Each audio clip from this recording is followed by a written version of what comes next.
Good morning. और kitchen में आने के बाद ये मेरा जो काम होता है वो शुरू हो चुका है ब्रेकफास्ट का। और ब्रेकफास्ट में बना रही हूँ वर्मिसेली। तो ये मुझे सबसे सही लगता है कि फटाफट से बन के तैयार हो जाता है। और जो सब्जियाँ मुझे घर में मिलती हैं मैं उसमें डाल देती हूँ। और अभी टमाटर वगैरह सब मैंने चॉप कर लिया। और ये वंडर शेफ़ का चॉपर मुझे बहुत सही चीज़ लगती है। और उसके बाद पैन में थोड़ा सा घी लिया, आप चाहे तो कोई भी ऑयल ले सकते हैं, ऑलिव ऑयल वगैरह घी में, लेकिन इसका टेस्ट अच्छा आता है।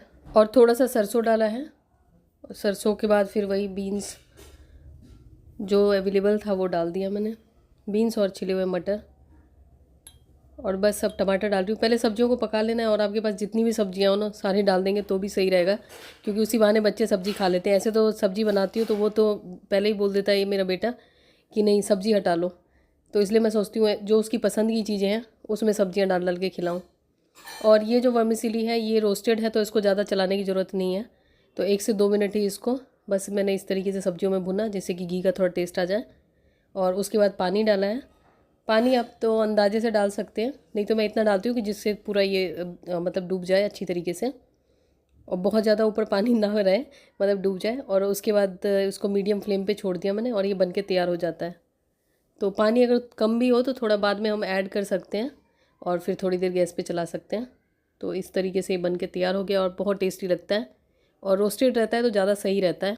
और ये बन के तैयार हो गया। इसमें इस मसाले में मैंने ज़्यादा कुछ नहीं डाला था, धनिया डाला था, मिर्च और चाट मसाला, काली मिर्च, उससे टेस्ट अच्छा आता है। आप चाहें तो प्याज वगैरह डाल के भी बना सकते हैं, अगर आप प्याज वगैरह जैसे इसमें यूज़ करते हैं तो उससे भी टेस्ट सही आता है।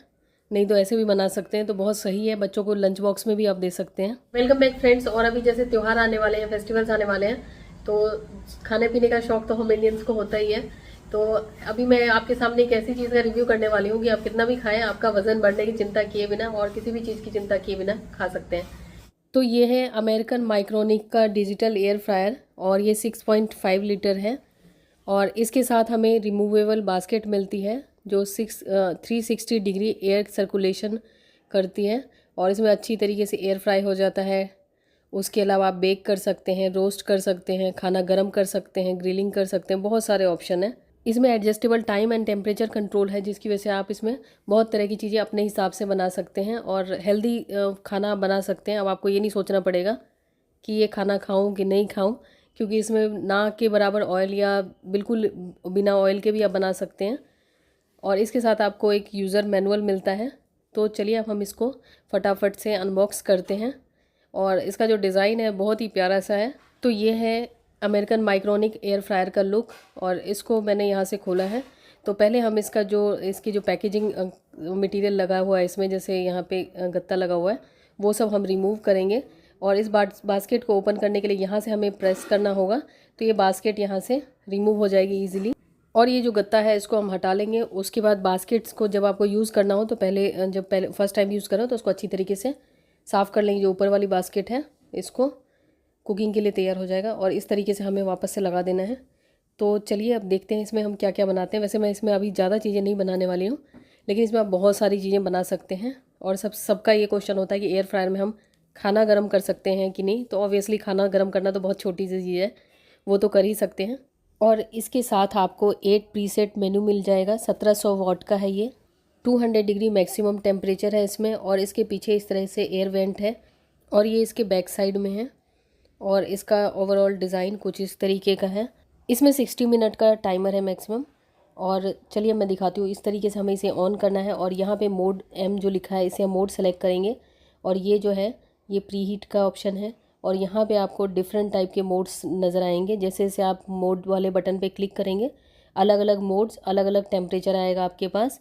तो आपको जो मोड चाहिए वो उस हिसाब से, जो चीज़ आपको पकानी हो तो उस हिसाब से आप सेलेक्ट कर सकते हैं। और इवन की टेम्परेचर आप घटा बढ़ा भी सकते हैं, टाइम भी घटा बढ़ा सकते हैं। ये प्लस और माइनस का जो साइन है इसे आप टेम्परेचर भी घटा बढ़ा सकते हैं। और ये बटन प्रेस करने के बाद कुकिंग हमारी स्टार्ट हो जाएगी। तो चलिए आज गोलगप्पे बनाते हैं। इसके लिए मैंने जो रेडीमेड आते हैं इस तरह से गोलगप्पे ये लिए हैं। और इसमें थोड़ा सा ऑयल डाल रही हूँ मैं। और ये लगभग 1 चम्मच भी नहीं है पूरा, इससे कम भी आप डाल सकते हैं और थोड़ा ज़्यादा भी डाल सकते हैं, आपकी अपनी मर्ज़ी है। और जब हम गोलगप्पे ऐसे तलते हैं तो उसमें कितना ज़्यादा ऑयल होता है और इसमें ये टेंशन नहीं है। आप चाहे तो प्री हीट कर सकते हैं या बिना प्री हीट के भी आप कर सकते हैं। मैं प्री हीट कर रही हूँ। और ये मैं इसमें एयर फ्रायर में फ़र्स्ट टाइम गोलगप्पे बना रही हूँ, तो मैंने पहले प्री हीट कर दिया। आप अपने हिसाब से जो आपको सही लगे, क्योंकि मैंने बाद में इसको और भी मतलब कई बार गोलगप्पे इसमें बनाए, तो उसमें बिना प्रीहीट के भी चल रहा था। और उसके अलावा फिर जैसे 200 डिग्री हमने यहाँ पे सेट किया है, और टाइम आप अपने हिसाब से सेट कर सकते हैं, क्योंकि गोलगप्पे बहुत ही ईज़िली बन जाते हैं बहुत ही कम टाइम में। तो इसमें टाइम जैसे मैंने इसमें 4 मिनट का मैं सेट करूँगी। उसके बाद हमने ये ऑन कर दिया, तो अब ये कुकिंग हमारी स्टार्ट हो चुकी है। और इसको मैं बीच में एक बार निकाल के देख लूँगी। 200 डिग्री पे इस पर मैंने किया है, और ये हो चुका है 2 मिनट। तो 2 मिनट के बाद मैंने एक बार इसको खोल के मैं इसको चेक कर लूँ, तो गोलगप्पे पक चुके हैं। और शुरू में आइडिया नहीं रहता है ना कि कितना हमें वो करना चाहिए, तो ये बन चुके हैं ऑलरेडी। और जैसे कि मैंने इसमें प्रीहीट किया था 1-2 मिनट के लिए, आप कर सकते हैं प्रीहीट, नहीं भी करेंगे तो भी चल जाएगा। तो एक आध मिनट पकने में एक्स्ट्रा लगेगा। और ये पानी मैंने सिंपल एवरेस्ट का जो पानी पूरी मसाला होता है उससे बनाया है। अब आपको गोलगप्पे खाने में ये नहीं सोचना पड़ेगा कि इसमें इतना ऑयल है, आराम से आप खा सकते हैं एयर फ्रायर में बना के। उसके बाद हम बनाएंगे पनीर टिक्का। तो उसके लिए मैंने दही ली है, और जो मसाले हैं जैसे नमक है, धनिया पाउडर है, लाल मिर्च है, कश्मीरी लाल मिर्च और लाल मिर्च पाउडर, उसके बाद गार्लिक पाउडर, काली मिर्च पाउडर, गरम मसाला। तो इन सभी मसालों को हम इस दही में डाल देंगे। और उसके बाद मेयोनीज़ ली है, तो आप चाहें इसमें से कोई चीज़ ज़्यादा डाल सकते हैं, कोई चीज़ कम डाल सकते हैं, या स्किप भी कर सकते हैं। पर इस तरीके से मैं बना रही हूँ, मैं नहीं बना रही हूँ, मेरा बेटा बना रहा है। तो ये हमने सारी चीज़ें इसमें डाल दी। और ये भुना हुआ बेसन है, और सरसों का ये पका हुआ तेल है, ये कच्चा तेल नहीं है, पका हुआ तेल है।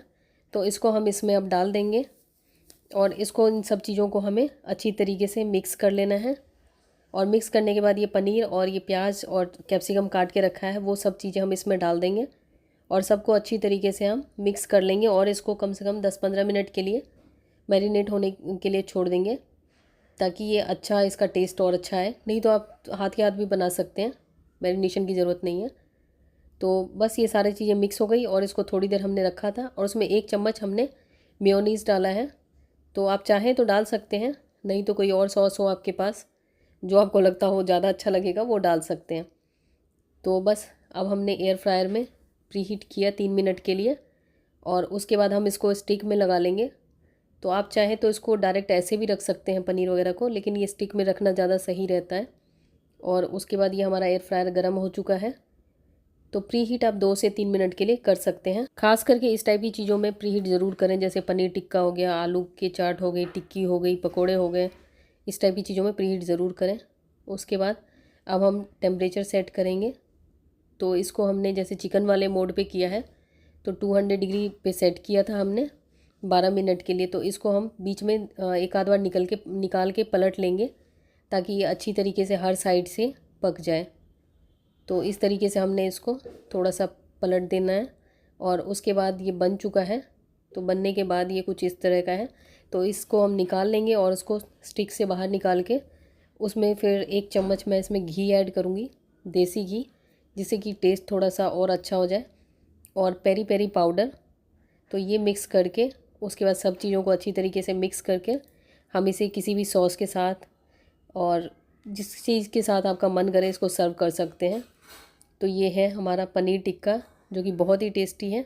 तो आप इसे ट्राई कर सकते हैं, बहुत आसानी से एयर फ्रायर में बन जाता है। उसके बाद अब हम बनाने वाले हैं फ्रेंच फ्राइज़। ये आलू को काट के मैंने कम से कम 10-15 मिनट पानी में रखा था, जिससे कि इसका सारा स्टार्च निकल गया। उसके बाद इसको टिश्यू पे रखा, और इधर जो है इसको मैं साफ़ कर रही हूँ, जो नीचे का रेजिड्यू है। तो ऊपर वाली बास्केट निकाल के इसको हम बहुत अच्छी तरीके से इसे टिश्यू से पोंछ सकते हैं। फिर ऊपर वाली बास्केट मैंने लगा दी, और 3 मिनट के लिए मैं इसको प्रीहीट कर रही हूँ 200 डिग्री पे।